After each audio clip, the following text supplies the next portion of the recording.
Good morning, good afternoon, good evening to all my dear students. I am CS Shweta and today we are continuing with Benami transactions. We are talking about law relating to Benami transactions and prohibitions. तो students last class में हमने बेनामी transactions के बारे में start किया था. हमने बहुत ही बेसिक इंट्रोडक्शन के बारे में बात करी थी, बेनामी ट्रांजेक्शन एक्ट 1988. उसके बाद हमने बात करी थी कि कैसे इस एक्ट में 2011 में अमेंडमेंट्स आई थी और मेजर अमेंडमेंट्स आई थी 2016 में, right. So here your CS executive module 2 ECIPL part A lesson is law relating to Benami transactions and prohibitions, and this is the first PPT, right. तो स्टूडेंट्स ये सारी हमने बात करी थी कि 1988 में एक्ट आया था बेनामी ट्रांजैक्शंस के बारे में, पर ये एक्ट कुछ खास चला नहीं क्योंकि इसमें बहुत ही कम सेक्शंस थे और वो बिल्कुल भी इफेक्टिव नहीं थे. मतलब उस समय उनकी जो इफेक्टिवनेस थी, एप्लीकेबिलिटी या एग्जीक्यूशन, एडमिनिस्ट्रेशन इतनी मजबूती से नहीं थी जैसे आज.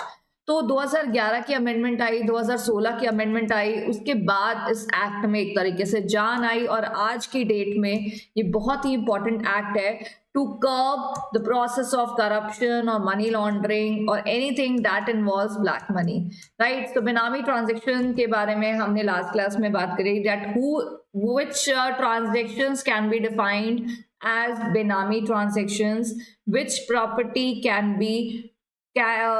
which property comes under Benami property, right. So there's a person Mr. A, ठीक है, इन्होंने पैसा दिया Mr. B को और Mr. B के नाम पे प्रॉपर्टी खरीद ली C से.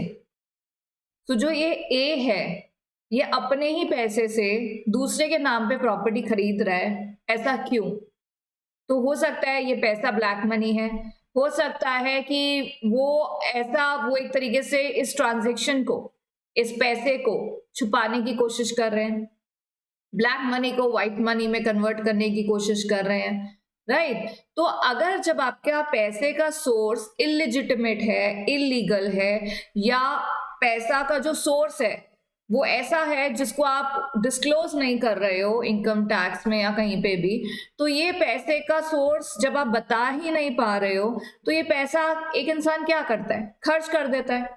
ना रहेगा पैसा, ना देना पड़ेगा आंसर, ठीक है. तो पैसा खर्च करके कोई प्रॉपर्टी खरीदेगा इंसान, मूवेबल या इमूवेबल, तो उसका जवाब तो देना पड़ेगा ना, क्योंकि प्रॉपर्टी तो आपके नाम पे है. तो इंसान क्या करता है, दूसरे के नाम पे प्रॉपर्टी ले लेता है. अब यहाँ पे जब दूसरे के नाम पे प्रॉपर्टी ले ली जाती है तो फिलहाल तो आप बच गए, लेकिन जब चीजें लाइमलाइट में आ जाती हैं और क्वेश्चनेबल हो जाती हैं तो क्वेश्चन करना पड़ जाता है, बिकॉज दैट पर्टिकुलर ट्रांजैक्शन जहां पे जिसके नाम पे आपने करी है, जिसके नाम पे आपने प्रॉपर्टी खरीदी है, वो है ही नहीं इंसान, फिक्टिशियस इंसान है, वो इंसान एग्जिस्ट ही नहीं करता, ऐसा भी घपला होता है, ठीक है. तो ऐसी ट्रांजैक्शन को और ऐसी प्रॉपर्टी को गवर्नमेंट कॉन्फिस्केट कर लेती है क्योंकि वो बेनामी प्रॉपर्टी है. अब गवर्नमेंट की एडमिनिस्ट्रेशन और मैनेजमेंट अगर इतनी स्ट्रॉन्ग और स्ट्रिक्ट होगी कि ऐसी सारी ट्रांजैक्शन और प्रॉपर्टी को वो कॉन्फिस्केट कर ले, तो इंसान क्यों खरीदेगा ऐसी प्रॉपर्टी, क्योंकि वो यूज ही नहीं कर पा रहा. हालांकि वो प्रॉपर्टी का पैसा खर्च करके प्रॉपर्टी दूसरे के नाम पे ले रहा है और वो प्रॉपर्टी गवर्नमेंट ही जब्त कर ले रही है अंडर बेनामी ट्रांजैक्शन एक्ट, तो इंसान वो प्रॉपर्टी लेगा ही नहीं. प्रॉपर्टी नहीं लेगा, एंजॉय नहीं कर पाएगा उस प्रॉपर्टी को, तो ऐसा पैसे और ऐसे ट्रांजैक्शन में इन्वॉल्व ही नहीं करेगा अपने आप को, है ना. अब जैसे मेरे पास मुझे पता है, सपोज फॉर एग्जाम्पल मेरे पास 5 लाख रुपीस है और ये इलीगल तरीके से आए हैं, तो मेरे को पता है कि अगर मैं इसको खर्च करूंगी और प्रॉपर्टी ले लूंगी तो झट गवर्नमेंट की नजर मेरे पे पड़ जाएगी और ये प्रॉपर्टी को वो कॉन्फिस्केट कर लेंगे. तो किसके लिए खरीद रही हूँ मैं ये प्रॉपर्टी? जब इतना सख्त कानून है बेनामी ट्रांजैक्शंस और बेनामी प्रॉपर्टी को लेके, then why I am purchasing that property, for whom? So अगर इस एक्ट को एक स्ट्रिक्ट तरीके से एडमिनिस्टर करा जाए तो लोग जो है वो ऐसी ट्रांजैक्शंस में एंटर ही नहीं करेंगे. और इसका क्या कंक्लूड होगा कि ऐसे ट्रांजैक्शंस नहीं होंगे तो करप्शन नहीं होगी, ब्लैक मनी कोई नहीं लेगा, करप्टेड ट्रांजैक्शंस, करप्टेड नहीं होगा इंसान, सो करप्शन दूर हो जाएगी तो डेफिनेटली इकोनॉमी बढ़ेगी। आप समझ रहे हैं, सारी कड़ियां एक दूसरे से जुड़ी हुई हैं। तो बहुत ही बढ़िया एक्ट है अगर हमें अपने देश में करप्शन कम करनी है और एक लीगल एनवायरनमेंट रखना है। So this is a very important act, बेनामी ट्रांजैक्शंस एंड प्रोहिबिशंस, राइट। तो ये हमें समझ में आ गया कि बेनामी ट्रांजैक्शन कौन सी होती हैं। वो होती हैं जिसमें एक पर्सन पैसा देके दूसरे को बना दे बेनामीदार। पैसा इसका है पर नाम इसका है और प्रॉपर्टी को यूज ये कर रहा है, तो ये बेनिफिशियरी भी कहलाया जा रहा है। तो ये हमने लास्ट क्लास में बात कर ली थी, ठीक है। हमने इंपॉर्टेंट डेफिनेशंस कर ली थी। वी टॉक्ड अबाउट बेनामी ट्रांजैक्शन के फॉर्म्स, वी टॉक्ड अबाउट कि एक्ट क्या बात करता है, इन 1988 में क्या कर रहा था, 2016 वाला एक्ट इतना इंपॉर्टेंट क्यों है, राइट। तो आगे हम बात करने वाले हैं, फीचर्स हमने बात कर ली थी लास्ट क्लास में, डेफिनेशंस हमने सारी डेफिनेशंस के बारे में बात कर ली थी। बेनामी ट्रांजैक्शंस की डेफिनेशन, बेनामी प्रॉपर्टी, अटैचमेंट, बेनामीदार कौन होता है, बेनिफिशियरी कौन होता है, एक्सेप्शंस के बारे में भी हम बात कर चुके हैं। Firm, property, partnership, transfer, we have talked about everything. Prohibition of benami transactions के बारे में भी बात कर ली है हमने। Prohibition of the right to recover property held benami, उसके बारे में भी हम बात कर चुके हैं। आज जो हम बात कर रहे हैं वो है अथॉरिटीज एंड ज्यूरिसडिक्शन स्टूडेंट्स। सो आज हम बात कर रहे हैं कि इस एक्ट में कौन कौन ऐसी अहम अथॉरिटीज हैं जो प्रोसीडिंग्स करती हैं, ठीक है ना, जो प्रोसीड करती हैं with respect to these transaction, with respect to confiscating the property, with respect to serving the notice on benamidar और एनी पर्सन, राइट। तो कौन सी ऐसी अथॉरिटीज हैं जो ये काम करती हैं? पहली, initiating officer. The following shall be the authorities for the purpose of Benami Transaction Prohibition Act. The first authority is initiating officer. Approving authority, administrator, adjudicating authority, initiating officer. नाम से क्या पता चल रहा है? इनिशिएटिंग, इनिशिएट वर्ड क्या होता है? इनिशिएट, इनिशिएट का मतलब क्या होता है? शुरुआत करना।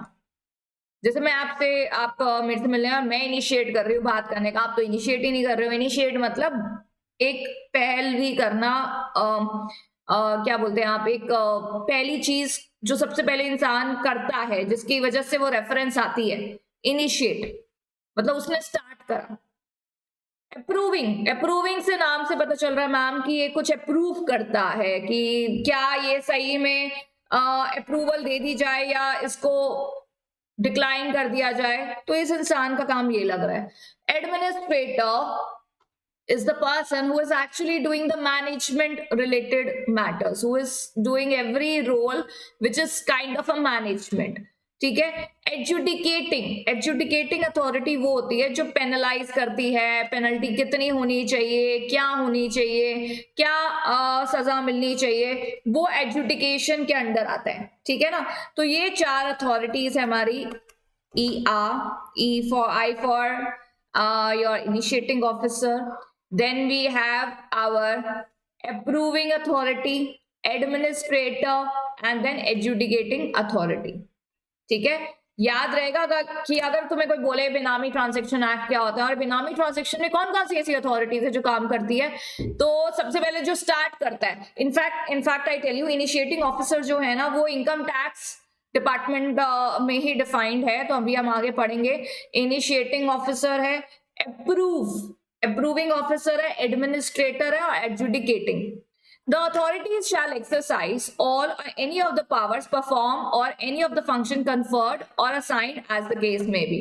तो ये authorities के को जो power functions हैं उसी एक्ट में दिए गए हैं कि किसकी क्या पावर है, कौन क्या करेगा, किसका यहाँ पे काम खत्म हो जाएगा और फिर दूसरे ऑफिसर इस चीज को आगे बढ़ाएंगे, ये सब इस एक्ट में बताया गया है। द अथॉरिटीज के पास सेम पावर्स होती है। आपने खैर बहुत सारे एक्ट में ये बात सुनी हुई है कि कोड ऑफ सिविल प्रोसीजर 1908 में जो एक इंस्पेक्टर की पावर्स होती हैं वो पावर्स दी गई है इन ऑफिसर्स को भी। इनफैक्ट काफी एक्ट में जो ऑफिसर्स होते हैं उनकी जो पावर्स है data conferred under code of civil procedure 1908 for any kind of suit और प्रोसीडिंग। अभी देखो सूट और प्रोसीडिंग कोई आती है बेनामी ट्रांजैक्शन के रिस्पेक्ट में, किसी के पास तो कंप्लेन आएगी ना। ऐसे तो नहीं है कि ये सारी अथॉरिटीज अपने आप ही काम करना शुरू हो जाएंगी, किसी के भी नॉक नॉक करके पहुंच जाएंगे कि बताओ जरा तुम्हारे पास कोई बेनामी प्रॉपर्टी है या ये प्रॉपर्टी किसके नाम पे है। ऐसा तो नहीं होता, कोई कंप्लेन आ जाती है यस, और बाकी इंस्पेक्शन के दौरान जैसे इनकम टैक्स डिपार्टमेंट है, इनकम टैक्स में कोई रेफरेंस गई या suo motu income tax department में कोई रिटर्न में उनको कुछ लगता है कि हेर फेर है, सो दे क्वेश्चन द पार्टी, राइट। सो चीजें ऐसे इनिशिएट होती है और आगे जाकर उनकी इंस्पेक्शन हो सकती है। ऐसा जरूरी नहीं है कि जो प्रॉपर्टी इनिशिएटिंग ऑफिसर ने लाया है वो जरूर बेनामी प्रॉपर्टी ही होगी, बेनामी ट्रांजैक्शन ही होगी, ऐसा जरूरी नहीं है। हो सकता है वो ना प्रूफ हो, वो पर्सन बिल्कुल लेजिटिमेट निकले, वो जो प्रॉपर्टी है जिसको बेनामी आपने प्रिज्यूम करा वो एक एक्सेप्शन है। एक्सेप्शन पढ़ी थी ना आपने, एक्सेप्शन पढ़ी थी ना कि एक इंडिविजुअल अपने चाइल्ड, स्पाउस, एचयूएफ का कर्ता, लीनियर असेंडेंट, डिसेंडेंट, डिपॉजिटरी, ये सारी एक्सेप्शंस है ना जहां पे एक पर्सन दूसरे के नाम पे प्रॉपर्टी ले सकता है। सो ये सब प्रोसीडिंग के दौरान पता चलता है, ठीक है ना। लेट्स टॉक अबाउट कि ये इनिशिएट होती कैसे है, इनका प्रोसीजर क्या है।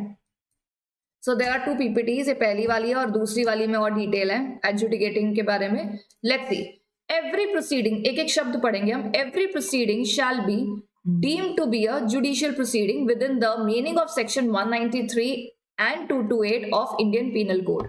तो कह रहे हैं कि ये जो भी प्रोसीडिंग आती है ना बेनामी ट्रांजैक्शंस को के रिलेटेड, ये बिल्कुल जुडिशियल प्रोसीडिंग की तरह हैंडल होती है। और ऐसा नहीं है कि इसमें आप जो भी ऑर्डर पास करेंगे, जो अभी आपने ऑफिसर सुने हैं वो मीनिंगलेस है या उनको नहीं फॉलो करना है, नॉट लाइक दैट। इसलिए आपको बताया गया है कि इन सारे ऑफिसर्स की जो पावर्स है ये बिल्कुल इंडियन पिनल कोड के अंडर आते हैं, जैसे एक ऑफिसर की पावर्स होती हैं, और जो भी प्रोसीडिंग करते हैं ये भी इंडियन पिनल कोड के अंडर आती है। मतलब उनकी powers code of civil procedure 1908 में है और ये जो प्रोसीडिंग है जुडिशियल प्रोसीडिंग वो इंडियन पिनल कोड में है। तो जो भी ऑर्डर पास होता है उसको जुडिशियल प्रोसीडिंग की तरह कंसिडर करा जाता है। The following officer shall assist the authorities in the enforcement of the act, namely following officers, मतलब अब हम जितने भी ऑफिसर्स के बारे में सुनने वाले हैं ये सारे ऑफिसर्स ना अथॉरिटीज को असिस्ट करते हैं। कौन सी authorities? IAA, IAAA, initiating officer, approving authority, administrator and adjudicating officer. मैं 3-4 बार इसलिए बोल रही हूँ बार बार आपको ताकि आपको भी याद हो जाए। देखो कुछ चीजें ना याद करने वाली होती हैं, समझा मैं आपको रही हूँ कि क्या लॉजिक है। एक इंसान का नाम से पता चल रहा है वो क्या पावर यूज कर रहा है या इनकी पावर क्या दी गई है, मैं आपको समझा रही हूँ। But at the same time ये ऑफिसर्स के जो नाम है वो तो आपको लर्न करने पड़ेंगे ना। अब इसके पीछे क्या लॉजिक है? ये ऑफिसर्स को पावर्स, अथॉरिटीज को पावर्स दी गई है अंडर बेनामी ट्रांजेक्शन कि इनिशिएटिंग ऑफिसर तुम्हारी ये पावर्स है, तुम्हारा ये काम है, अप्रूविंग अथॉरिटी का ये काम है, एडमिनिस्ट्रेटर का ये काम है, एपिलेट तुम्हारे एडजुडिकेटिंग अथॉरिटी का ये पावर्स है, ठीक है। इस एक्ट में बताई गई है, पर कौन कौन सी अथॉरिटीज हैं वो तो हमको याद करना पड़ेगा ना। सो बेनामी ट्रांजेक्शन जब भी आपको ध्यान आए आपको 2-4 नाम ना बिल्कुल कीवर्ड्स याद रखने हैं, ठीक है। आपको याद है मैंने आपको बोला कि आपको शुरू में एक रजिस्टर बना लेना है, आप जो भी सब्जेक्ट पढ़ रहे हो उसका कंटेंट्स लिख लेना है और जो भी चैप्टर पढ़ रहे हो उसको भी हेडिंग देके अच्छे से लिखना है।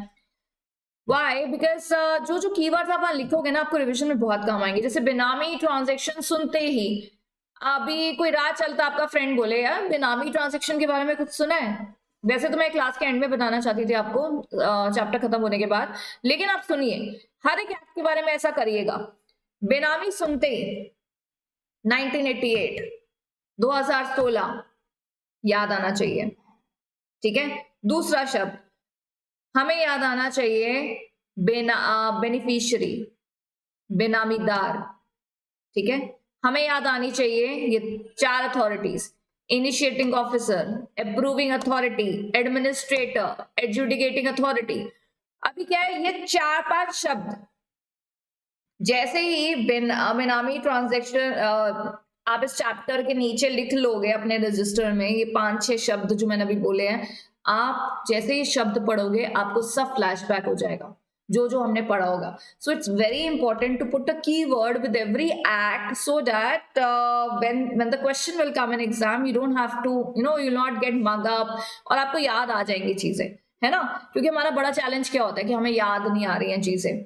सो लेट्स सी अभी ये टॉपिक क्या कह रहा है कि ये जो अथॉरिटीज है ना, इनको असिस्ट करते हैं ये सारे ऑफिसर्स. सिर्फ रीडिंग करना है कौन कौन से ऑफिसर्स हैं. इनकम टैक्स अथॉरिटीज इनको असिस्ट करती हैं. असिस्ट मतलब कि अगर जैसे इनकम टैक्स अथॉरिटी के पास तुम चले जाओ और बोलो कि मुझे ना किसी का भी नाम ले लो, मुझे इसकी ना इनकम टैक्स रिटर्न देखनी है, तुम्हें दिखाएंगे वो? नेवर. ऑब्वियसली उनके कुछ पॉलिसीज है, वो थोड़ा तुम्हें किसी का भी रिटर्न तुम बोलोगे तुम्हें दिखा देंगे, नहीं, नॉट एट ऑल. बट ये अथॉरिटीज अगर कोई किसी प्रकार की असिस्टेंस चाहेंगी तो ये सारे ऑफिसर्स मदद करेंगे. कौन कौन? Income tax officer, custom excise वाले, क्योंकि देखो हो सकता है ना ट्रांजैक्शन पता करनी है, प्रोसीडिंग हो रही है तो इनकी जरूरत पड़े. Officers under narcotic drugs and psychotropic substances act 1985. तो नार्कोटिक्स में भी ये केस अगर गया हो सकता है, तो हो सकता है उस डिपार्टमेंट से भी कोई इंसान की इंफॉर्मेशन चाहिए हो, तो you need that officer. Stock market में स्टॉक एक्सचेंज ऑफिसर्स की भी जरूरत पड़ सकती है. आरबीआई ऑफिसर्स की भी मदद चाहिए हो सकती है. फेमा एक्ट में भी हो सकता है कि ऑफिसर्स की मदद चाहिए हो. ऐसा नहीं है कि हर ट्रांजैक्शन में सबकी मदद चाहिए. ये ऑफिसर्स जो है, ये सारे officers in different act assist the authorities. कौन कौन सी अथॉरिटीज? अभी आपने सुना IAAA. इनकी मदद के लिए ना नहीं करेंगे, क्योंकि इनकी मदद से किसी ट्रांजैक्शन की प्रोसीडिंग में मदद मिलेगी इन चारों ऑफिसर्स को. Officer of FEMA, officers of SEBI, officers of any body corporate constitute under central और state act, that could be any other officer, any officer of central government, state government, local authority और banking as the central government notify by notification specify. So कोई भी ऐसे officer है जो central state के under आ रहे हैं, आरबीआई के, सेबी के, स्टॉक मार्केट के, किसी भी banking officer, central custom excise, then your income tax department, FEMA, ये सारे नार्कोटिक ड्रग्स, ये सारे जो ऑफिसर्स हैं इन डिपार्टमेंट्स में, इन अथॉरिटीज में, ये सारे ऑफिसर्स, ऐसा नहीं है सारे एक ही समय जरूरत है, लेकिन इनमें से ये सारे ऑफिसर्स हेल्प करते हैं अथॉरिटीज को for that judicial proceeding. Which proceeding? बेनामी ट्रांजैक्शन की जो प्रोसीडिंग हो रही है उसमें ये सारे ऑफिसर्स मददगार हो सकते हैं. Only for reading purpose. Notice and attachment of property involve in benami transaction. तो ये सेक्शन 24, प्लीज ध्यान दीजिए.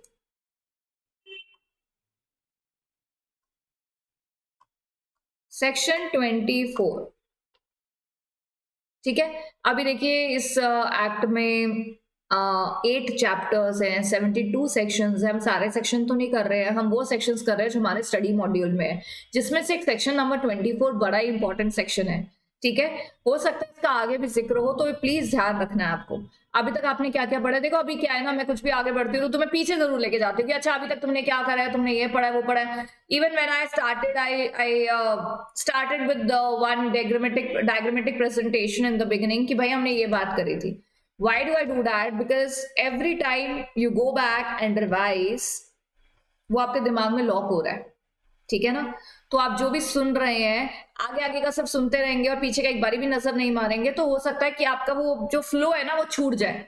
ऐसा होता है ना, हम आगे का पढ़ रहे हैं, अब सेक्शन 24 तो हाँ मैम समझ में आ रहा है, बट अभी पीछे क्या बात कर रही थी, यू अंडरस्टैंड. तो आपको बार बार पीछे देखते रहना चाहिए कि हम क्या बात करके आए हैं. सो अभी हमने बेनामी ट्रांजैक्शन की अथॉरिटीज के बारे में बात करी थी. ये अथॉरिटीज IAAA हैं: initiating officer, approving authority, then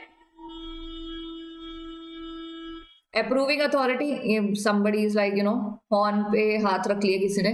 initiating officer, approving authority, then you have administrator and then you have adjudicating officer. ये चारों अथॉरिटीज जो हैं, ये चारों अथॉरिटीज की हेल्प कौन से ऑफिसर्स करते हैं वो अभी हमने बात करी है.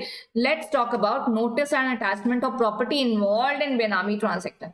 Notice and attachment of property, notice डालना इस प्रॉपर्टी का, इस प्रॉपर्टी की attachment with respect to benami transaction. Benami transaction तो तुमको पता है ना, बेनामी ट्रांजैक्शन से जो प्रॉपर्टी खरीदी जाती है वो क्या है? बेनामी प्रॉपर्टी. ठीक है, इसका डेफिनेशन में हमने डिटेल में बात करा है. Let's talk about section 24 that is related to notice and attachment of property.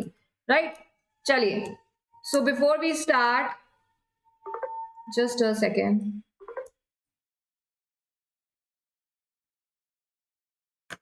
एक सेकेंड.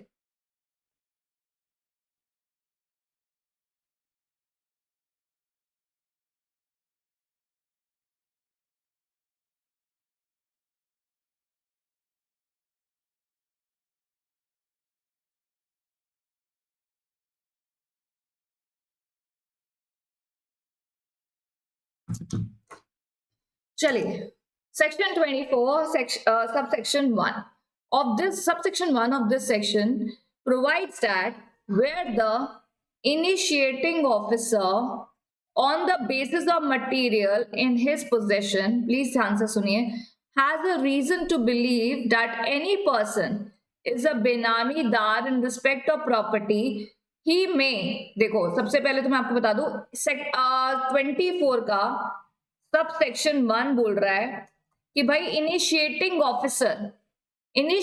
ऑफिसर के पास जो जो डॉक्यूमेंट्स हैं उनसे अगर उसको बिलीव होता है कि ये सच है और एक इंसान है वो बेनामीदार है, देन ही मे कौन है यहाँ पे, ही कौन है यहाँ पे, तुम्हारा initiating officer, IO, he may after recording reasons in writing कि वो ऐसा क्यों कर रहा है, वो इश्यू करेगा एक notice to such person to show cause within such time as may be specified in the notice why the property should not be treated as benami property.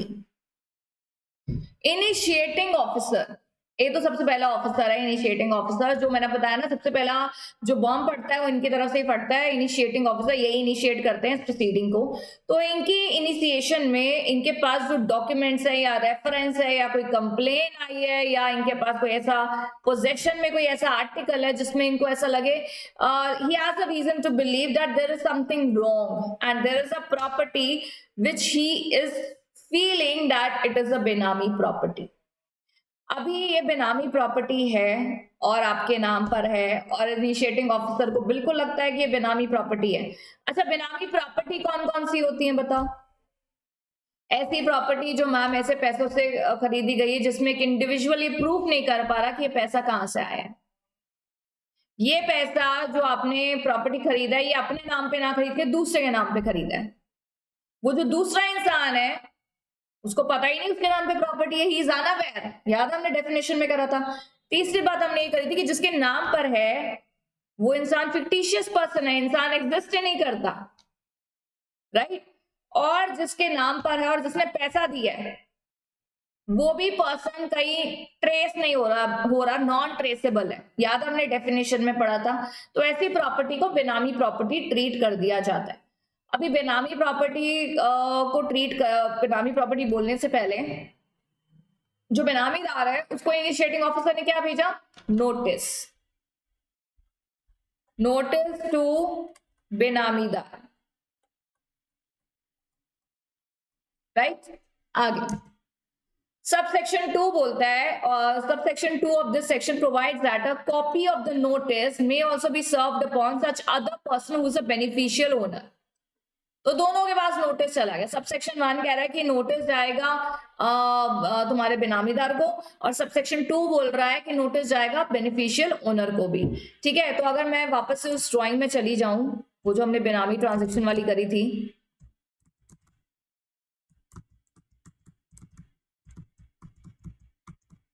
अरे ये तो बहुत स्टार्टिंग में थी. तो जो हमारे इनिशिएटिंग ऑफिसर हैं इनकी जो प्रोसीडिंग है वो जाती है सेक्शन 24 में. सेक्शन 24 का सब सेक्शन 1 बोलता है बेनामीदार के पास नोटिस जाएगा. सेक्शन 24 का सब सेक्शन 2 बोलता है बेनिफिशियरी को भी नोटिस जाएगा. नोटिस में क्या होगा कि इतने समय में बताओ कि ये प्रॉपर्टी तुम्हें बिलोंग करती है और इस प्रॉपर्टी को बेनामी प्रॉपर्टी क्यों ना बोला जाए. Give us the reason that this property is not a benami property. ऐसा नोटिस में दिया जाएगा दोनों को, बेनामीदार को भी और बेनिफिशियरी को भी, और बोला जाएगा कि प्रूफ करिए कि क्यों ये प्रॉपर्टी बेनामी प्रॉपर्टी ना कहलाई जाए, क्योंकि हमें ऐसा फील हो रहा है it's a benami property.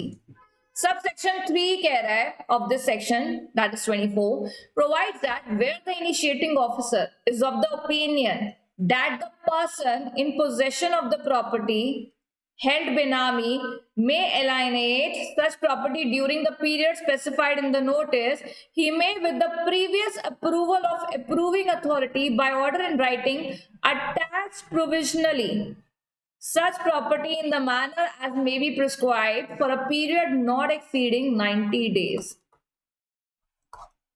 Right? एक तो ना मैं आपको बताती हूँ कब से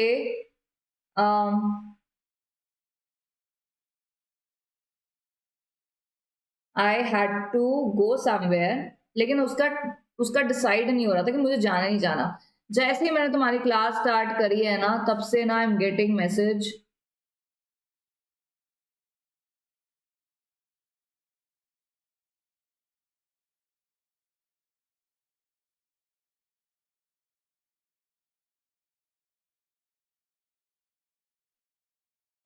चलो नो मोर डिस्टर्बेंस नाउ। अब मैंने मैसेज डाल दिया that I am in a class with my students so I can not come. Anyway यहाँ पे देखिए कि सबसेक्शन 3 बोल रहा है कि अगर इनिशिएटिंग ऑफिसर को ऐसा लगता है कि जो मैंने टाइम पीरियड नोटिस में दिया है, कौन सा नोटिस, सबसेक्शन 1 में बेनामीदार को या सबसेक्शन 2 में बेनिफिशियल ओनर को जो मैंने नोटिस दिया है, उसमें जो मैंने पीरियड दिया है कि इतने समय में जवाब दो, इस पीरियड के बीच में अगर इन्होंने प्रॉपर्टी किसी और को ट्रांसफर कर दी तो एलाइनेट कर दी। एलाइनेट मींस टू, एक तो not to alienate a person means कि अपना ओपिनियन नहीं दे रहे उस इंसान को। एलाइनेट अ प्रॉपर्टी मींस कि आप उस प्रॉपर्टी को या तो किसी और को दे रहे हो, मतलब अपना आप ओनरशिप हटा रहे हो। तो इनिशिएटिंग ऑफिसर को लगा कि ऐसी चालाकी करी तो मैं काम करता हूं, मैं प्रॉपर्टी को एक प्रोविजनली अटैच कर देता हूं। प्रोविजनली मतलब परमानेंटली कॉन्फिस्केट या अटैचमेंट नहीं हो रहा है, प्रोविजनली अटैच कर रहा है जब तक कि जवाब नहीं आ जाता। और कितने समय के लिए इनिशिएटिंग ऑफिसर अटैच कर सकते हैं प्रॉपर्टी को, मतलब गवर्नमेंट के अंडर ले आए उस प्रॉपर्टी को कि भाई अभी इस प्रॉपर्टी का कुछ नहीं कर सकते तुम, ना इसको बेच सकते हो, ना रह सकते हो, ना ये कर सकते हो, ना वो कर सकते हो, कुछ नहीं कर सकते, इस प्रॉपर्टी की अटैचमेंट हो रही है। तो इस प्रॉपर्टी की अटैचमेंट कर देंगे इनिशिएटिंग ऑफिसर, कितने समय के लिए, नॉट एक्सीडिंग 90 डेज, कम दिनों के लिए भी कर सकते हैं पर 90 डेज से ज्यादा के लिए नहीं। कौन कर रहा है ये चीज, इनिशिएटिंग ऑफिसर, किसकी अप्रूवल से, अप्रूविंग अथॉरिटी। तो यहाँ पे दोनों अथॉरिटी का रोल आ गया, इनिशिएटिंग ऑफिसर का भी और अप्रूविंग अथॉरिटी का भी रोल आ गया है। ठीक है, यहां तक बात समझ में आई। सेक्शन 24 का सबसेक्शन 1, सबसेक्शन 2, सबसेक्शन 3। आगे बढ़ते हैं, और भी सबसेक्शंस है। अच्छा ये तो हो गया ना, इसको तो क्रश। नेक्स्ट सबसेक्शन 4 कहता है of section 24 that initiating officer after making inquiries and calling for reports or evidences as he deems fit and take into account all the relevant material। अभी क्या है, इनिशिएटिंग ऑफिसर का एक और role आ जाता है कि उन्होंने जो जवाब मांगा था ना नोटिस में सबसेक्शन 1 और सबसेक्शन 2 में, वो जवाब आ गया है। और वो जवाब आने के बाद सबसेक्शन 3 का पावर यूज करेंगे इनिशिएटिंग ऑफिसर या नहीं, ये डिपेंड करता है, या तो वो प्रोविजनली अटैच कर दिया उन्होंने प्रॉपर्टी या नहीं करी है, वो तो सबसेक्शन 3 हमने पढ़ा है। सबसेक्शन 4 कह रहा है कि इनिशिएटिंग ऑफिसर ना सारी चीजों को कंसिडर करेंगे, एविडेंस को, मटेरियल को, जो भी डॉक्यूमेंट्स हैं, जो भी जवाब आए हैं, इंक्वायरी करेंगे, रिपोर्ट्स और एविडेंसेस मांगेंगे, उसके बाद क्या करेंगे, shall within a period of 90 days from the date of notice under subsection 1। subsection 1 याद है ना, किसको गया था नोटिस, बेनामीदार को। तो बेनामीदार को नोटिस मिलने के 90 दिन के अंदर अंदर with in a period of 90 days from the date of issue of notice under subsection 1, ये दो चीजें कर सकते हैं इनिशिएटिंग ऑफिसर। जरा ध्यान दीजिए, where the attachment has been made under subsection 3, where the attachment has not been made under subsection 3। दो ऑप्शन है। अब आप ध्यान से सुनिए कहानी फिर से। आपके इनिशिएटिंग ऑफिसर सेक्शन 24 में कर रहे हैं प्रोसीडिंग विद बेनामी ट्रांजैक्शन, विद रिस्पेक्ट टू बेनामी ट्रांजैक्शंस। इसके अंडर ना आपके इनिशिएटिंग ऑफिसर, अब आप बोलोगे मैम हमारे इनिशिएटिंग ऑफिसर क्या होता है, सुनो, इनिशिएटिंग ऑफिसर जो इनकम टैक्स डिपार्टमेंट के कमिश्नर ही हैं, ये क्या करेंगे, ये सबसे पहले तो जो प्रॉपर्टी बेनामी प्रॉपर्टी इनको लगती है ना, उसके लिए नोटिस डालेंगे बेनामीदार को जिसके नाम पे है प्रॉपर्टी। उसके बाद नोटिस डालेंगे तुम्हारे सबसेक्शन 2 में किसको, बेनिफिशियरी को, ठीक है, दोनों को नोटिस चला गया। अब सबसेक्शन 3 की बारी आती है। इनिशिएटिंग ऑफिसर अगर चाहे तो, if he has a reason to believe that there could be a possibility of alienating a property by beneficiary, तो वो क्या करेंगे, वो इस प्रॉपर्टी की प्रोविजनल अटैचमेंट करा लेंगे 90 दिन के लिए। उसके बाद सबसेक्शन 4 कहता है कि जो तुम्हारे इनिशिएटिंग ऑफिसर है उनके पास सारा मटेरियल आ जाए, उसको कंसिडर करते हुए उनके पास दो ऑप्शन है। पहला दो केस है, एक तो जिस केस में प्रॉपर्टी प्रोविजनली अटैच हुई है, एक जिसमें प्रोविजनली अटैच नहीं हुई है। तो क्या होगा जरा देखिए, जहां पे प्रॉपर्टी अटैच हुई है, प्रोविजनल अटैचमेंट हुआ है अंडर सेक्शन 3, वहां पे he can pass an order continuing the provisional attachment of the property with the prior approval of the approving authority till the passing of the order of adjudicating authority। तो पहला तो initiating officer बोलेगा कि भैया ये जो property हमने provisionally attach करी हुई है इसको अटैच ही रहने दो, अभी तक तो 90 दिन के लिए थी, अब और अटैच करो जब तक कि एडजुडिकेटिंग अथॉरिटी का फैसला नहीं आ जाता। Revoke the provisional attachment of the property with the approval of approving authority. अब ये क्या है मैम, अरे बात सुनो, इनिशिएटिंग ऑफिसर ने नोटिस डाल दिया, जवाब आ गया, अब जवाब ऐसे पढ़ रहे हैं और बोल रहे हैं नहीं नहीं नहीं प्रॉपर्टी तो ठीक ही लग रही है, हमसे गलती हो गई, बेनामी प्रॉपर्टी तो नहीं लग रही। तो क्या करेंगे, दो ऑप्शन है, बेनामी प्रॉपर्टी अटैच हुई है और अटैच करो, लग रही है कि ये बेनामी है, अभी और इंक्वायरी बाकी है। दूसरा, बेनामी प्रॉपर्टी अटैच हुई है, इसको रिवोक कर दो, लग नहीं रहा कि ये बेनामी प्रॉपर्टी है, ठीक है। तो जहां पे बेनामी प्रॉपर्टी अटैच करी हुई है आपने अंडर सबसेक्शन 3, आपके पास दो ऑप्शन है, या तो उसको कंटिन्यू करो या तो रिवोक कर दो। दूसरा केस जहां पे प्रोविजनल अटैचमेंट नहीं हुआ, नहीं करा इनिशिएटिंग ऑफिसर ने अभी तक, तो वो क्या करेगा, he will pass an order provisionally attaching the property with the prior approval of approving authority till the passing of the order of adjudicating officer। दूसरा, decide not to attach the property। कितना easy है, क्यों घबराहट करनी, इतना question पढ़ के जरा ध्यान से पढ़िए। सब सेक्शन 4 क्या बोल रहा है, कह रहा है कि जो इनिशिएटिंग ऑफिसर है ना, अब उनके पास सारा मटेरियल आ गया, एविडेंस आ गया, रिपोर्ट आ गई, जवाब आ गया, अब वो क्या कर सकते हैं, वो कह रहे हैं कि दो चीजें हैं, एक तो मैंने प्रोविजनल अटैचमेंट करी हुई है प्रॉपर्टी की, दूसरा मैंने नहीं करी हुई। जहां मैंने प्रोविजनल अटैचमेंट करी हुई है, मैं दो ऑर्डर पास कर सकता हूं, या तो इस अटैचमेंट को कंटिन्यू रखूंगा या रिवोक कर दूंगा, ठीक है। जहां मैंने अटैचमेंट नहीं करी हुई है वहां पे भी मैं दो ऑर्डर पास कर सकता हूं, या तो अटैचमेंट नहीं थी ना, करवा दूंगा कि अब अटैच करो, या तो दूसरा I will not attach a property, ठीक है। और ये सारे जो डिसीजन है इनके, दो ही तो डिसीजन है, या तो अटैचमेंट रखेंगे या अटैचमेंट नहीं रखेंगे, बस दोनों के दो केसेस बना दिए, in case already there is attachment, in case there is no attachment of property at all, right. और ये फैसला इनिशिएटिंग ऑफिसर कब लेंगे, after he will do the inquiry and calling of all the material जो उनके पास आया है। Subsection 5 पढ़ते हैं। ये कहता है where the initiating officer passes an order continuing the provisional attachment of property under subclause 1 and clause A of subsection 4, or passes an order provisionally attaching the property under clause 1 of clause B of subsection, he shall within 15 days from the date of attachment draw up a statement and refer it to adjudicating authority। तो यहाँ कह रहे हैं कि अगर तो attachment को continue कर दिया गया, अच्छा मुझे एक बात बताओ, अटैचमेंट को कहां कंटिन्यू करा था मैम, सबसेक्शन 4 में, है ना, सबसेक्शन 4 में पास किया था ना ऑर्डर, कब पास किया था अटैचमेंट को कंटिन्यू करने के लिए, clause A of sub clause 1 में, ये देखो,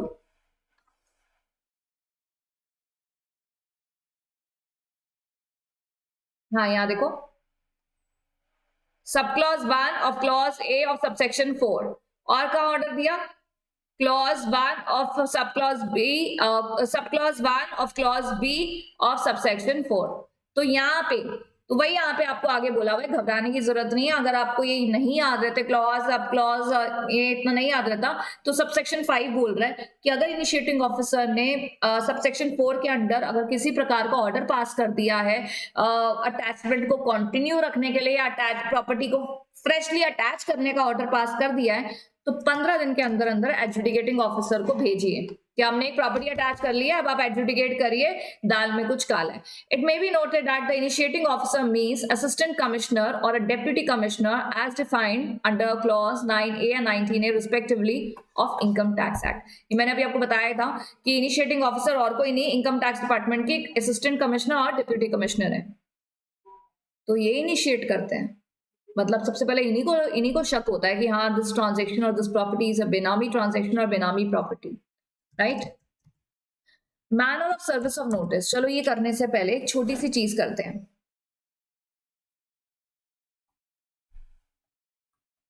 ये कहाँ जा रहा है मेरे से, टेढ़ा मेढ़ा क्यों लिखा जाता है? Please bear with me. Initiating officer, approving, ये देखो मैंने टैब ही टेढ़ा करा हुआ है तो टेढ़ा ही लिखा जाएगा। अप्रूविंग अथॉरिटी,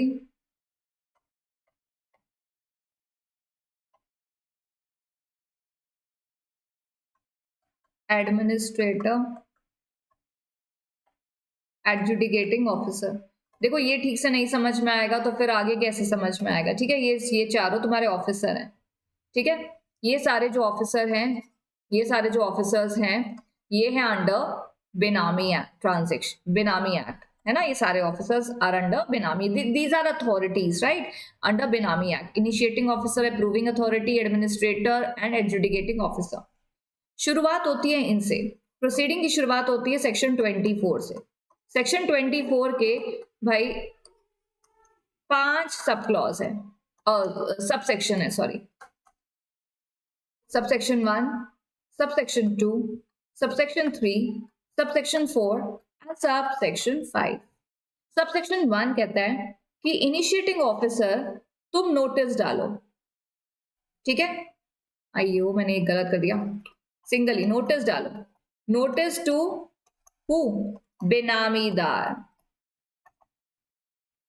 सबसेक्शन 2 कहता है आइयो तुम नोटिस डालो, किसको? Notice to beneficiary. सबसेक्शन 3 कहता है आईओ, आईओ नहीं लग रहा, IO that is initiating officer, आप प्रॉपर्टी अटैच करने की पावर रखते हो provisionally, again mind you, provisional का मतलब क्या होता है? नॉट ऐसा नहीं कोई फैसला आ गया, but for the time being, right, provisionally attach a property up to how many days? Up to 90 days, not exceeding 90 days, ठीक है। सबसेक्शन 4 कहता है आईओ तुम्हारे पास ना 2 ऑर्डर पास करने हैं तुमको, ठीक है।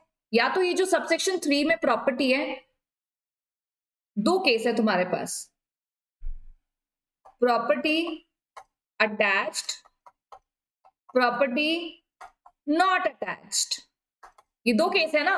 अगर तो तुमने प्रॉपर्टी अटैच कर दी है ऑलरेडी सबसेक्शन 3 के तहत, तो तुम्हारे पास 2 ऑप्शन है, कंटिन्यू रखो इसको अटैच, या फिर इसको जो अटैच थी इसको क्या कर दो? डिटैच, मतलब अटैचमेंट से हटा दो। प्रॉपर्टी जहां अटैच नहीं थी ना, वहां पे भी तुम्हारे पास 2 ऑप्शन है, या तो आप प्रॉपर्टी फ्रेशली अटैच कर दो, देखो तुम्हारे समझाने के लिए बनाया है ये, प्लीज एग्जाम में मत बना देना, ठीक है। प्रॉपर्टी अब तक अटैच नहीं हुई है तो डू नॉट अटैच, मतलब देखा जाए तो 2 ही ऑप्शन है, या तो अटैचमेंट करेगा या नहीं करेगा। तो जो ऑलरेडी अटैच है उसमें क्या कंटिन्यू रखेगा और या तो मना कर देगा अटैच करने से, और अगर अटैच नहीं है तो फ्रेशली अटैच करवाएगा या सीधा ऑर्डर पास कर देगा कि अटैच नहीं करनी है। सबसेक्शन 5 कहता है कि अटैचमेंट से, जब तुमने अटैचमेंट का ऑर्डर पास करा है तो उसके 15 दिन में एडजुडिकेटिंग अथॉरिटी को वो लिखो लेटर विद इन 15 days। अब देखो मैंने बड़ा गंदा टेबल बनाया है, आई नो चार्ट इतना अच्छा नहीं है, बट चलेगा, है ना, चलेगा ना, मैं बोल रही हूँ ना साथ साथ क्या क्या लिखा हुआ है। सो प्लीज आप मुझसे ज्यादा अच्छी हैंड राइटिंग में ये बना सकते हो अपने रजिस्टर में, मुझसे ज्यादा अच्छे से लिख सकते हो, प्लीज लिखो, because these charts really will help you at the end when you are going to revise. Okay please. चलिए, ओ ये तो खिचड़ी बन गई, तो हमें बताना पड़ेगा खिचड़ी को। Yes. Manner of service of notice. Section 25 deals with the manner of service of notice. Subsection 1 of 25 provides that a notice under subclause 1 of section 24, पढ़ा ना अभी तुमने subclause 1 section 24 का जो कह रहा है कि नोटिस दे दीजिए बेनामीदार को, may be served on person named either by post as if it were summons issued by court under code of civil procedure. तो नॉर्मल नोटिस नहीं है, समन्स की तरह है, जैसे कोड ऑफ सिविल प्रोसीजर में होता है, और किसको भेजा जा रहा है, बेनामीदार को। सबसेक्शन 2 ऑफ सेक्शन 25 कहता है any notice referred to above may be addressed in case individual का नाम है तो उसके नाम पे जाएगा, इन केस फर्म है तो वहां के मैनेजिंग पार्टनर जो है उसके नाम पे नोटिस जाएगा, इन केस ये एचयूएफ है तो कर्ता के नाम पे नोटिस जाएगा, इन केस ये कंपनी है जिसके नाम पे प्रॉपर्टी है बेनामी प्रॉपर्टी तो उसके जो प्रिंसिपल ऑफिसर है उनके नाम पे जाएगा, इन केस ये एसोसिएशन या बॉडी ऑफ इंडिविजुअल है तो जो मेन प्रिंसिपल मेंबर है उसके नाम पे कटेगा notice, in case any other person not being a individual तो जो पर्सन है जो who is managing the affairs of the organization उनके नाम पे ये नोटिस इशू होगा। जैसे होता है ना कि एक प्रॉपर्टी निकली बेनामी प्रॉपर्टी और एक कंपनी के नाम पे ABC company, ABC private limited के नाम पे ये बेनामी प्रॉपर्टी है, तो एबीसी तो कंपनी का नाम है, वो तो एक बिल्डिंग है, अभी किसके नाम पे भेजेंगे नोटिस, तो जो प्रिंसिपल ऑफिसर है उस कंपनी का, ठीक है, जिसके नाम पे प्रॉपर्टीज होती हैं उसके नाम पे ही नोटिस जाएगा। ठीक है, so this is how the manner of notice is given under section 25, right. So that's not thank you at all. अभी हम दूसरी स्लाइड पीपीटी करेंगे हमारी, ऐसा नहीं करेंगे हम कि अभी छोड़ दें, लेट्स डू फ्रॉम पीपीटी 2, क्योंकि पीपीटी 2 में ना और एडजुडिकेशन और एडजुडिकेटिंग ऑफिसर के बारे में, so that is this particular PPT is about adjudication, right. तो वो पीपीटी तक हमने ऑफिसर्स और अथॉरिटीज के बारे में बात करी, हमने बड़े इंपॉर्टेंट सेक्शन 24 के बारे में बात करी, अब हम क्या बात करने वाले हैं, let's see what you have in the box. First, law relating to benami transaction PPT 2, कोई नई क्लास शुरू नहीं हो गई, कंटिन्यू हुई है, बस पीपीटी चेंज हो गई है, ठीक है। एडजुडिकेशन ऑफ बिनामी प्रॉपर्टी, अभी ये क्या है adjudication of benami property, what is this adjudication of benami property means. अब क्या है, जो एडजुडिकेटिंग ऑफिसर है ना तुम्हारा, वो बिनामी प्रॉपर्टी के पीछे जो जो इंसान इन्वॉल्व है उनके ऊपर कितनी पेनल्टी लगेगी। आपको याद है मैंने आपको एक चीज पढ़ाई थी चैप्टर 7, आपको मैंने पढ़ाया था कि इस एक्ट के चैप्टर 7 जो है वो पेनल्टी बताता है कि आपको 1 साल से 7 साल की सजा हो सकती है, फाइन लग सकता है, which is 25% of the fair value of the property. तो क्या कितना लगेगा ये एडजुडिकेटिंग ऑफिसर करेंगे while adjudication of benami property. Adjudication का मतलब होता है पेनल्टी लगाना, सजा देना जो इंसान इन्वॉल्व है। चलिए देखते हैं, ये हमारा सेक्शन 26। सेक्शन 24 क्या था मैम, आईओ के बारे में था, इनिशिएटिंग ऑफिसर। सेक्शन 25 क्या था, मैनर ऑफ नोटिस, नोटिस कैसे दिया जाए और किसके नाम पे जाएगा। Section 26 is about adjudication. Section 26 relates to adjudication of benami property.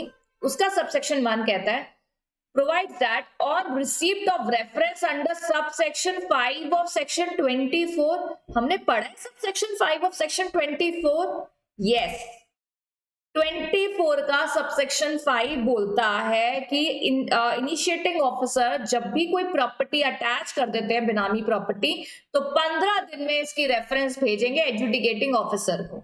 अब सेक्शन 26 का सबसेक्शन 1 बोलता है कि जो रेफरेंस एडजुडिकेटिंग ऑफिसर के पास आई है, रेफरेंस रिलेटेड टू सेक्शन 24 का सबसेक्शन 5, द एडजुडिकेटिंग ऑफिसर क्या करेगा, shall issue notice to furnish documents, particulars, evidence as is considered necessary on a date to be specified to following person। अब adjudicating officer के ऊपर charge आ गया, initiating officer ने अपना initiate कर दिया, आग लगा दी, अब एडजुडिकेटिंग ऑफिसर आगे की प्रोसीडिंग करेंगे अंडर सेक्शन 26 और ये इन सारे लोगों को नोटिस भेजेंगे। जो बेनामीदार है जिसका नाम आया बेनिफिशियल ओनर जिसका रेफरेंस में नाम है, इनके अलावा कोई इंटरेस्टेड पार्टी है, कोई बैंकिंग कंपनी है, या कोई भी ऐसा इंसान जो क्लेम करके बैठा है मेरी प्रॉपर्टी है, कोई और ही तीसरा यूनिवर्स से आया है। तो इनके ऊपर जो भी लोग इन्वॉल्व है, क्योंकि एडजुडिकेटिंग ऑफिसर के पास रेफरेंस आई है, तो एडजुडिकेटिंग ऑफिसर इन सबके ऊपर नोटिस डालेंगे। The adjudicating office authority shall issue notice within a period of 30 days from the date of reference is received. ये रेफरेंस किसने भेजी है? Initiating officer. क्यों भेजी है? क्योंकि इनिशिएटिंग ऑफिसर ने एक प्रॉपर्टी अटैच कर ली है और रेफरेंस में सब कुछ लिख के भेजा है एडजुडिकेटिंग ऑफिसर को। कितने दिनों में भेजा था? 15 दिन में।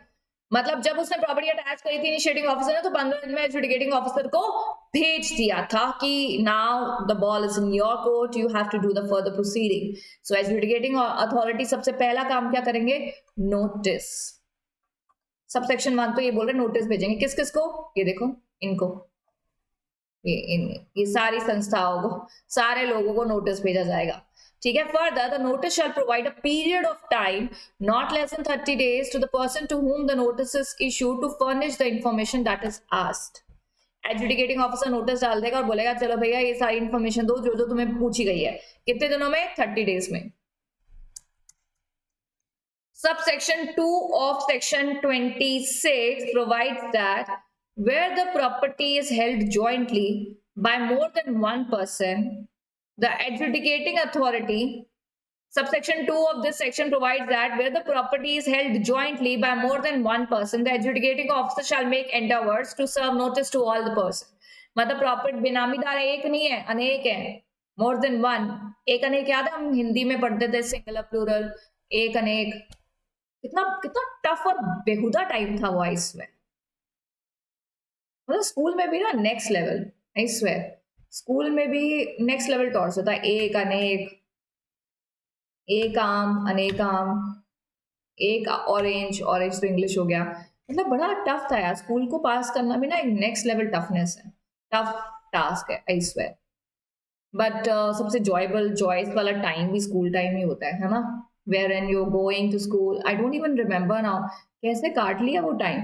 और पता है अभी मैं सोचती हूँ ना एक चीज, मतलब मुझे याद है कि हमारी टीचर जो असाइनमेंट देती थी ना कि ये लिख के लाना है, ये क्वेश्चन का ये आंसर लिख के लाना है, लाइक असाइनमेंट, होमवर्क, जो भी आप बोलो।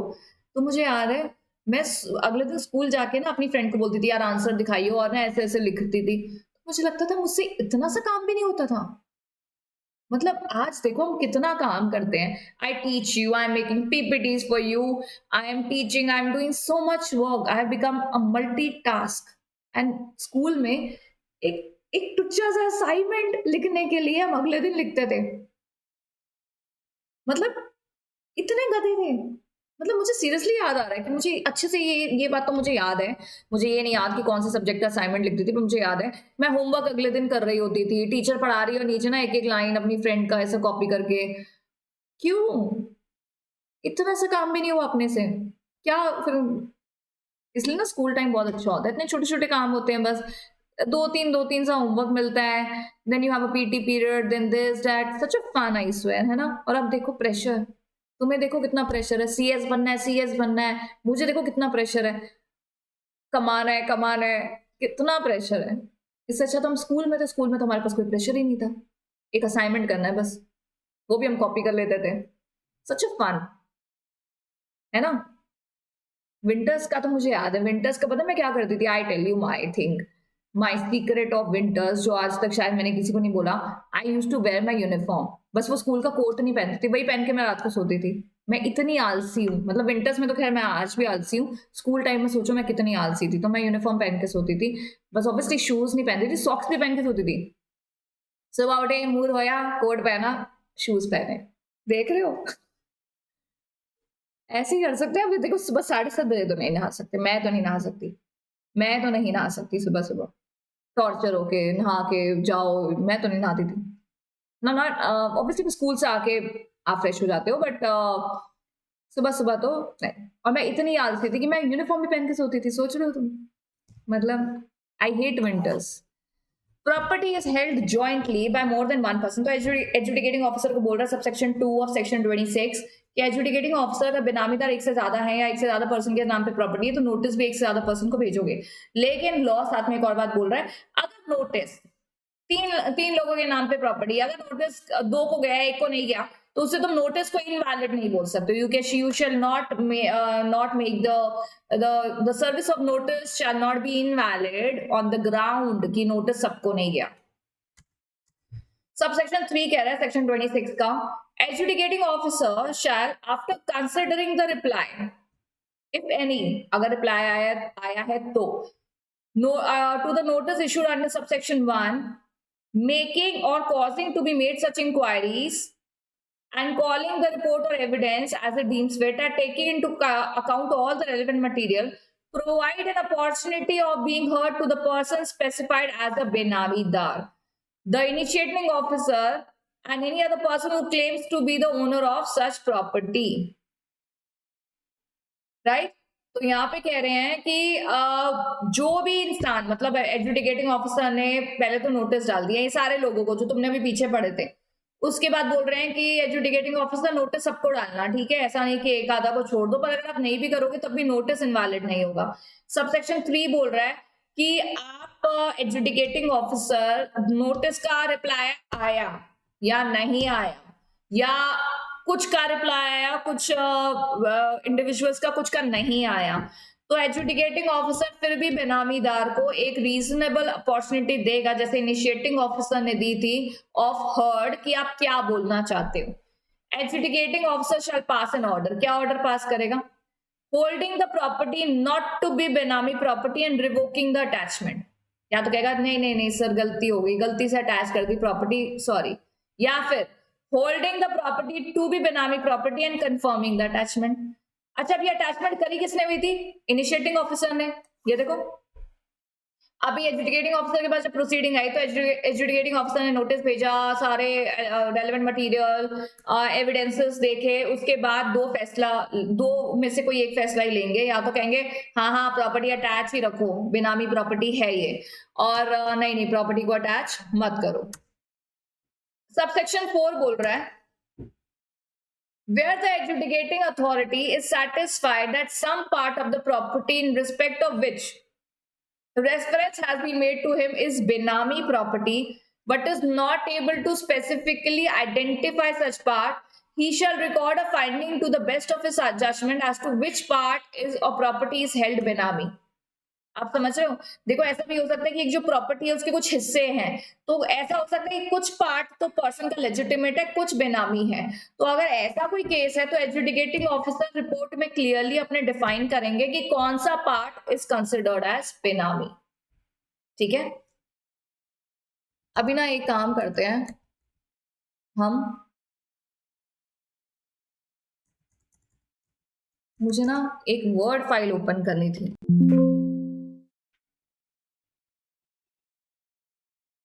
चलो वर्ड छोड़ो, ये लेते हैं।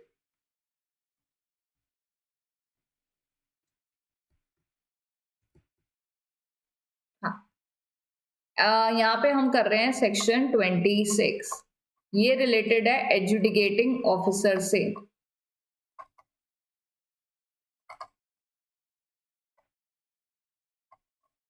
ठीक है ना, सेक्शन 26 का सबसेक्शन 1 कहता है notice by AO adjudicating officer. ठीक है, सबसेक्शन 2 बोलता है notice to all benamidar. All benamidar मतलब if there are more than 1। ठीक है ना, सबसेक्शन 3 बोलता है पास्ट ऑर्डर।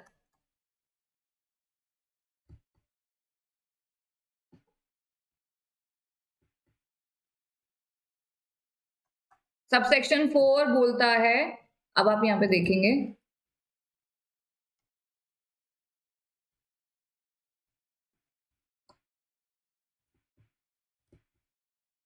अरे दूसरी कहां चली गई स्लाइड, इसी में फंस गए हम तो।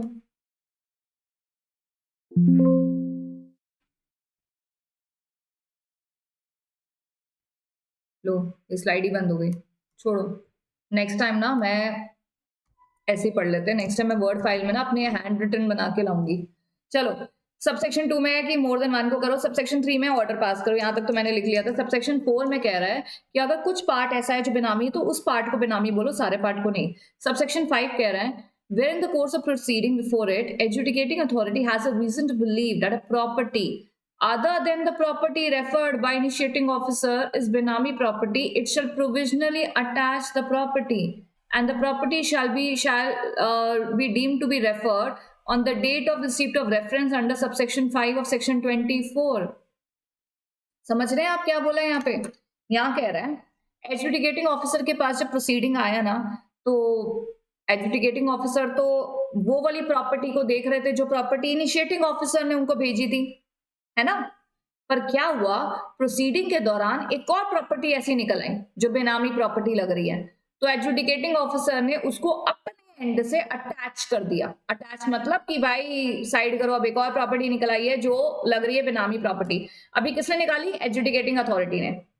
वैसे काम किसका था? आईओ का। आईओ को नहीं मिली भाई, बाद में पता चली कोई, तो एडजुडिकेटिंग अथॉरिटी ने बोला कि I will consider this property provisionally attached as the other property which was attached under subsection 5 of section 24। तो मैं इसको भी रेफरेंस में ले रहा हूं, प्रिज्यूम कर रहा हूं, ठीक है। सबसेक्शन 6 कहता है adjudicating authority may at any stage of the proceeding either on the application of any party या suo moto strike out the name of the party improperly joined or add the name of any person whose presence before the adjudicating authority may be necessary। तो subsection 6 कह रहा है कि proceeding के दौरान किसी कोई भी ऐसा है जिसका बेनामीदार नाम गलती से जुड़ गया तो उसको हटा सकता है या किसी और का नाम ऐड भी कर सकते हैं। सबसेक्शन 7 कह रहा है नो ऑर्डर अंडर सबसेक्शन 3, जो अभी पीछे ऑर्डर था ना कि एडजुडिकेटिंग अथॉरिटी को ऑर्डर पास करना है, passed after the expiry of 1 year from the end of the month in which reference were under subsection 24 under section 24 was received। तो कह रहे हैं कि एडजुडिकेटिंग अथॉरिटी को कि भाई देखो जो भी ऑर्डर पास करना है आप बिल्कुल भी 1 महीना के बाद 1 साल कैलकुलेट करेंगे, उसके बाद आप ऑर्डर पास नहीं करेंगे। Central government appoint 1 or more adjudicating officer as it consider fit. हो सकता है कि बहुत ज्यादा प्रॉपर्टीज इन्वॉल्व है, कोई बड़ा इंसान इन्वॉल्व है, तो एक से ज्यादा एडजुडिकेटिंग ऑफिसर अपॉइंट कर सकती है सेंट्रल गवर्नमेंट। तो सेक्शन 26 के 7 सबसेक्शंस हैं। पहला है नोटिस दो नोटिस दो नोटिस दो, ठीक है। दूसरा सबसेक्शन आपको कह रहा है कि अगर एक से ज्यादा बेनामीदार है तो सबको नोटिस दो। तीसरा सबसेक्शन 3 बोल रहा है 26 का कि ऑर्डर पास करो एडजुडिकेटिंग अथॉरिटी। चौथा सबसेक्शन कह रहा है कि एडजुडिकेटिंग अथॉरिटी अगर तुम्हें लगता है कि एक प्रॉपर्टी की कुछ पार्ट सही है या कुछ पार्ट बेनामी है तो उसको अपनी फाइंडिंग्स में डिस्क्लोज करो। सबसेक्शन 5 बोल रहा है कि एडजुडिकेटिंग अथॉरिटी अगर आपको एकदम प्रोसीडिंग के दौरान कोई ऐसी प्रॉपर्टी मिलती है जिसको अटैच करना जरूरी है, जो बेनामी प्रॉपर्टी एक और मिल गई है, तो उसको आप अटैच करो, प्रोविजनली अटैच कर सकते हो। वैसे पावर इनिशिएटिंग ऑफिसर के पास है, पर सबसेक्शन 5 कह रहा है कि एडजुडिकेटिंग अथॉरिटी के पास भी ये पावर है। सबसेक्शन 6 बोल रहा है कि अगर एडजुडिकेटिंग अथॉरिटी चाहे तो किसी का नाम हटा भी सकता है, किसी का नाम ऐड भी कर सकता है। सबसेक्शन 7 बोल रहा है कि 1 साल के अंदर अंदर ऑर्डर पास कर सकते हो, ऐसा नहीं कि 5 साल या 3 साल लगा दिए तुमने ऑर्डर पास करने में, राइट। उसके बाद घूमता हुआ नंबर आया, adjudicating authority shall consist of a chairperson and at least 2 members nominated by central government, right. Adjudicating authority में होता कौन है? Confiscation and vesting of benami property. अभी देखो इसके सबसेक्शंस हैं, then we have management of property confiscated, right. ये हम बात करेंगे possession of property, then we have appellate tribunal, then we have appeal to high court and then we have special court and penalties. ये हम बात करेंगे students next class में, क्योंकि आज हमने दोनों बड़ी ही इंपॉर्टेंट अथॉरिटी के बारे में बात करी है। दोबारा सुनिए ध्यान से, पहले हमने बात करी आईओ के बारे में, आज हमने अथॉरिटीज को कंप्लीट कर लिया है। प्रॉपर्टी का क्या अंजाम होगा वो हम अगली क्लास में बात करेंगे। आईओ था हमारा सेक्शन 24, एओ था हमारा सेक्शन 26, ठीक है ना। इसमें 5 सबसेक्शंस थे, क्योंकि आगे भी बड़े बड़े सेक्शंस हैं प्रॉपर्टी को लेके, आप कंफ्यूज हो जाएंगे। इसमें 7 सबसेक्शंस थे,